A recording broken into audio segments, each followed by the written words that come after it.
Hello and welcome to my YouTube channel. My name is Mark and I thank you so much for coming by today. Have you ever looked at someone else's artwork and thought to yourself, oh, wow, this is just awful?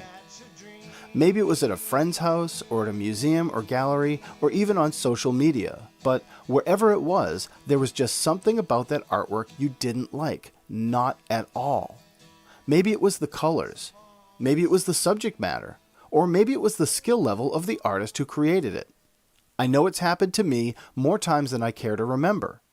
But in contrast, have you ever looked at someone else's artwork and thought, wow, this piece is just awesome?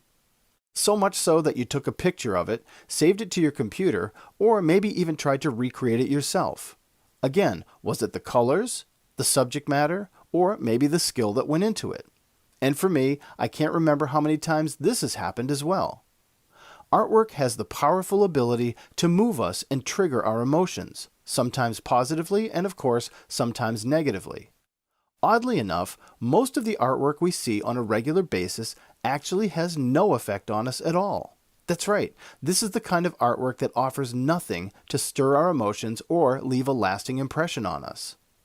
We usually see this kind of artwork on social media where we scroll right past it onto the next one. Or in a museum or gallery, we walk right by without giving it a second thought. It's the new song we hear and immediately change it before the song has a chance to develop or build. So, what could be so uninteresting about this work that it didn't even measure up to our lowest standards? Was it the colors, the subject matter, or again, maybe the skill of the artist? These are three typical reactions we have when we experience new art, music, fashion, or even performance art. When we're attracted, we're drawn to a piece. When we're repelled, we withdraw from it. And when it does absolutely nothing for us, we take a passive disinterest in it and usually just move along. For me, whenever I see new art, I can usually gauge how much I like a piece by how much I actually dislike it. Let me explain. What I've found throughout my life is that the majority of art that I like when I first see it is usually because it connects with me on some level which I can relate. Again, the colors, the subject matter, or the skill that went into it. Even more, I've found that the majority of art that I don't like forces me to think harder and examine it more deeply to try to find out why it turned me off and made me want to dismiss it. Judging artwork can be done looking at the basic fundamentals and principles of art. Shape and form, color and value, perspective and composition, and anatomy, for example. Most of us look at a drawing or painting and measure how much we like it by simply how good it is. When the basic fundamentals do not stand out as being flawed or disturbing, then we usually judge the piece as good. However, when those basics begin to abstract or look incorrect, that's when our eye picks up on it. And whether consciously or subconsciously, once our eye picks up on flaws or something disturbing, it's difficult to let it go, as our opinion of the piece forms and our judgment stands firm. This is how most of us judge the artwork we see, based on the initial impression and how much our brain can make sense of what we're seeing. And yeah, sometimes it might even take a few minutes to click. For me, I tend to look at things like the confidence in the work, the lighting, the brushstrokes and line work, or whether it's a unique subject that makes me think, or if it's cliché and it's been done 1,000 times before.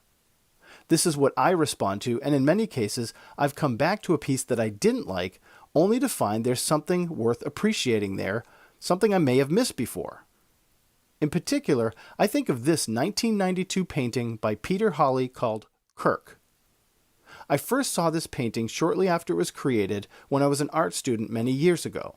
It's a large acrylic and day-glow painting that reflects the style of the Bauhaus movement of the 1930s and the linear abstract work of Piet Mondrian and Theo van Doesburg. However, it's not nearly as inventive or interesting. When I first saw it, I thought it was boring and easy. Yellow bars on top of gray fields. I was seeing my contemporaries at school doing work to me that was far more interesting and engaging.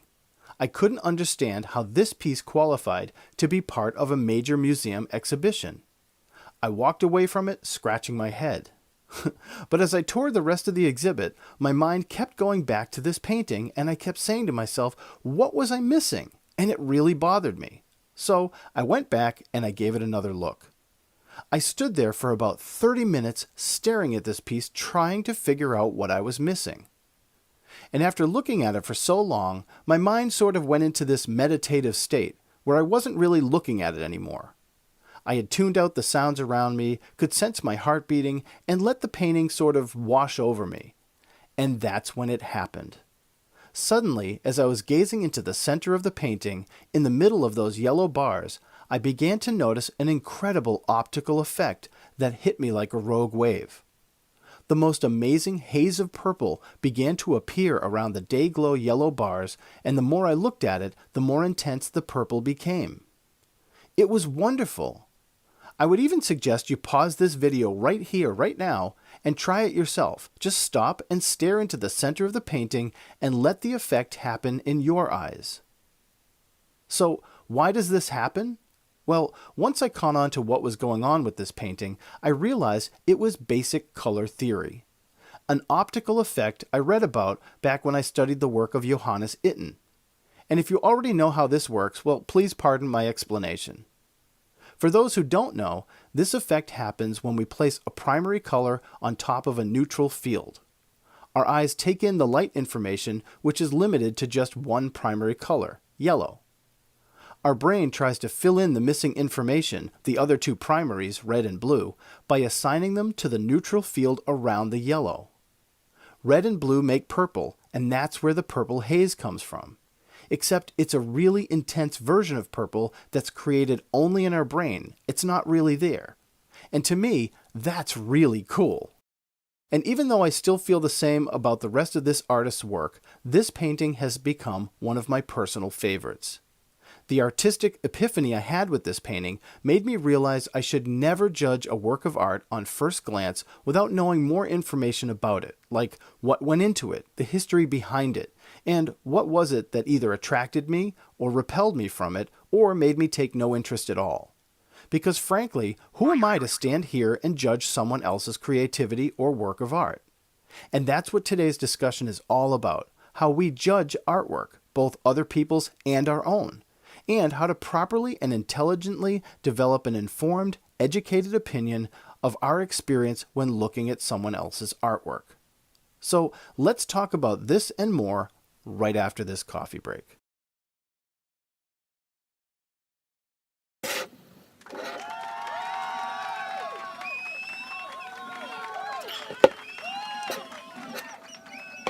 In a court of law, a judge relies on his or her years of experience and education to be able to assess a case. Along with that knowledge, though, a judge must also rely on personal intuition to form their opinions. We're taught early on not to judge other people, yet our entire legal system is based solely on judging other people. In my opinion, the same can be said for art, movies, music, or any of the creative fields. When we hear a new song for the first time, we immediately form an opinion based on whether it appeals to us or not. And when we see a new movie or an art exhibit, we're easy to come away expressing our opinions on what we just saw. It's perfectly normal, and it's what's known as our subjective perspective. It's how we measure the song or art based on our reactive emotions. How many times have you said, "I hate that song because they put way too many effects on the singer's voice"? Or, "I love that movie because the special effects were unbelievable"? Subjective perspective is how we personally relate to an experience, event, person, or thing. Now, when we have to rely on the absence of reactive emotions, it's known as objective perspective. This can be more credible because it's based on facts, not feelings. Saying a song is terrible because the instruments were completely out of tune, or that a movie was great because it was based on a true story that kept true to the actual events, can usually have more weight than just saying, "I thought that movie was dumb." And like an experienced courtroom judge, it's wise to apply both subjective and objective perspectives in presenting a well-informed opinion on something. But what exactly are the facts involved when assessing artwork? I mean, how do you look at a drawing or a woven quilt and develop a concrete evaluation? Well, when I was a kid, the grades for art were either pass or failed. And it really bothered me because I took art seriously. Other kids would do the bare minimum and they'd get the same grade as me. The only time someone would fail is if they just didn't show up. These days, evaluating students is much different. Teachers must evaluate student work based on specific criteria to provide a justified grade. When I taught at the college level, I used a list of subjective criteria to grade students by, like in-class work, home assignments, participation, conceptual understanding, and final projects. I only failed one student in my years of college teaching, and that was because she just didn't do the work. At the high school level, evaluating student work requires objective criteria combined with a subjective perspective. There's no more pass or fail. Parents, students, and administrators require a concrete evaluation that makes sense and clearly shows work ethic, development, and progress.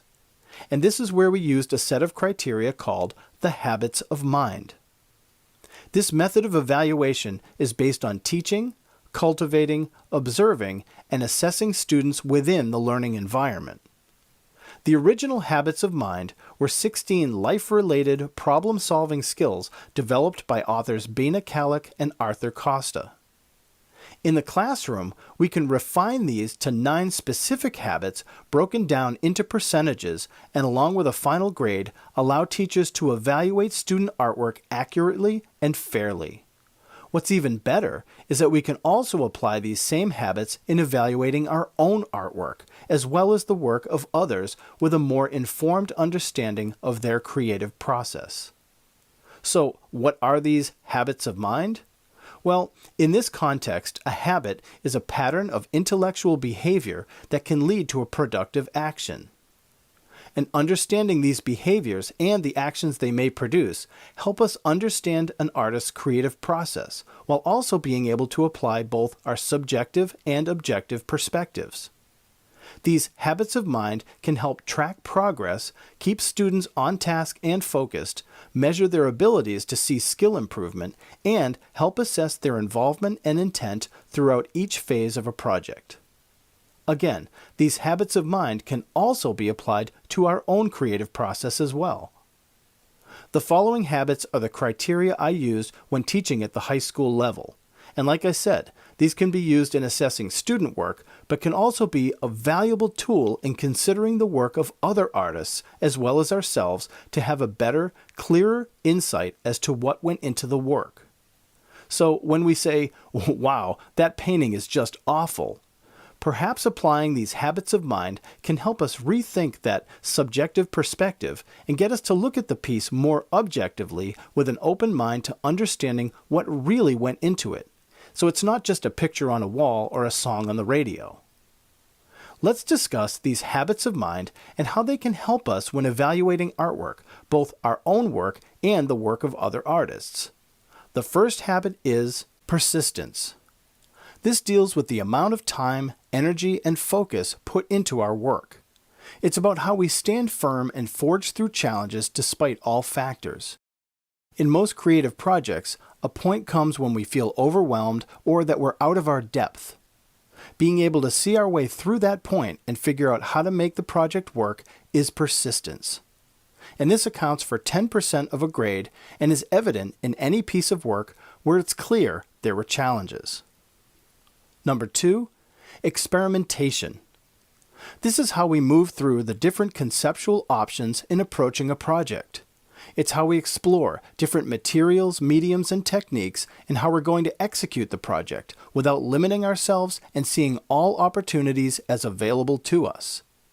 Experimentation also accounts for 10% of a grade, and the result is evident in a piece in how fluid it looks, especially among other pieces in a collection. Number 3, purpose. This is the realization that we're going into a project for a specific reason, not just because we have to or because we're bored. And having a purpose is to have intent to satisfy a goal or directive, whether in class, for a client, or just for ourselves. Purpose is a subjective perspective, so it isn't factored as a percentage grade. It can, however, help influence the other habits. Number 4, planning. This relies on how capable we are to plan out a project and having a clear scope of how it will unfold before we even begin. I've had other discussions on the importance of planning, like the importance of planning a color palette or the power of pre-sketching. I'll put those links to those videos down below if you'd like to check them out later. For me, planning can actually be the most vital step in any project, from fashion and decorating to illustration or design. Having a complete plan will not only save time in all areas, but it can open the door for more confidence and a more intelligent approach to a project. We're all tempted to just grab our materials and tools and just start right to work. But without a good plan in place, from conceptual studies, color swatches, or a written outline of expectations, a project can easily drift off course or fall apart very quickly. And while planning accounts for another 10% of a grade, it's usually evident in a final piece that is tightly cohesive to a collection or extremely well executed. Number 5, expression. The ability to develop well-formed conceptual ideas and communicate them, whether to a teacher, to our peers, or even to ourselves, is essential in working through roadblocks or solutions that may lead to problems later. Communication skills are vital for most creative people. Being able to express ideas and to be open to the ideas of others is important to the development of a project. I've worked with students and colleagues who sometimes had difficulty expressing their ideas. Then, when left alone to develop their project, they'd run into problems they weren't able to work out. The result was often a project that was unrealized, that didn't follow the original plan, or was weak in its execution. So 10% of a grade goes to expression, which can be seen in a project that communicates clearly and effectively. Number 6, reflection. Reflection is the element of introspection, looking soulfully inward, that we exhibit through the duration of our project. A brutally honest self-evaluation of critical feedback we share with ourselves to recognize potential flaws, shortcomings, or even successes in the work. It's also the ability to take critical feedback from teachers, peers, or contemporaries and sort through to find gems of truth to help improve our process and our work. And again, it's 10% of a student grade, but shows in the time and consideration put into the final work. Number 7, craft. Craft is simply the way we execute our projects effectively, on task, and with our own abilities. Most students learn from copying the successful work that inspires them, whether it's basic woodworking projects, creative fun crafts, or drawing intricate Zentangles. For me, I used to copy everything from comic books to catalogs, finding everything to be a worthwhile resource. But nowadays, unfortunately, the internet allows easy access to so many images that many times people think it's okay to just copy someone else's work and put their name on it, calling it their own. There's a big difference in learning a craft or skill by practicing and just replicating what someone else has done and slapping your name on it. So 10% of a student grade is in the craft. Yet, when we go to a gallery or museum, or even look through a magazine, we can see how important craft is to a piece by how well the artist utilized materials, executed their project, and whether the piece retains a unique sense of style that is different from anyone else. Number 8, observation. Much like reflection, observation is one of those hands-off habits that is more concerned with our intense examination of our work and process and those around us, making constant mental notes which we apply toward our own work. One thing I teach almost every student is to step back about 10 feet from their work in progress and look at it. Then to turn it upside down and look at it some more. I encourage to observe the work surroundings and see where we're getting lazy, where we need improvement, and where we're taking shortcuts. Observation isn't as critical as reflection, as it's based more on the evidence that occurs during the creative process. In my professional career, I have to literally walk away from my desk or computer, go get something to eat or wash up in the restroom, or even go home and sleep on a project. This allows me to break the connection I have with the project, look at things around me in a completely different way, and then come back to the project with fresh eyes. While it's not something noticeable in our artwork, 10% of the student grade is earned from their observation, which I evaluate by observing them myself. Number 9, maintenance. For me, maintenance is a big part of my own work. It's the way we treat our workspace, our materials and tools, and it's the attitude and how we prepare for a project and clean up afterwards. I have a hard time working if my space is disorganized. Even on my computer, if I have too many files on the desktop, I usually put them all away before starting something new to make sure I don't overwrite something else. Once I get started on a project, well, that's when things get messy, and that's normal. Brushes, paints, pens and inks, devices and cables, well, they tend to litter my workspace. But a personal habit I developed many years ago was to maintain my space and keep my tools in excellent shape. Materials and tools cost too much money to be left out, abused, or damaged. For a student, this affects their grade. Maintenance accounts for another 10%. For a professional or a hobbyist, it can affect the production or the quality of their work, or even in the attitude that they share with potential clients. Many artists prefer a space that's messy and cluttered with tools and materials, and that's how they like to work, which is just fine. But in assessing students' work, or even our own work, that clutter and messy attitude can often show up in the work. And lastly, number 10, the final project. The final project is worth 20% of a student's grade. It's the culmination of all the habits applied together and exhibited in a final presentation, performance, or piece. A final project doesn't fully exhibit all the aspects that went into a work, much like a car doesn't exhibit all the individual components under the hood. A final project reveals everything that went into it, and if there's a deficiency, it will show. In my experience grading students, there have been plenty of high grades, but no one has ever received 100%. Because in every evaluation, there's always been something that needed improvement, attention, or some adjustment. Nowadays, when I visit a show or museum, I try to use these habits of mind when looking at a piece of art or hearing new music. I think about how persistent the artist was in coming up with the initial ideas and working through the challenges. I consider the experimentation they did to see what materials or techniques they could have used.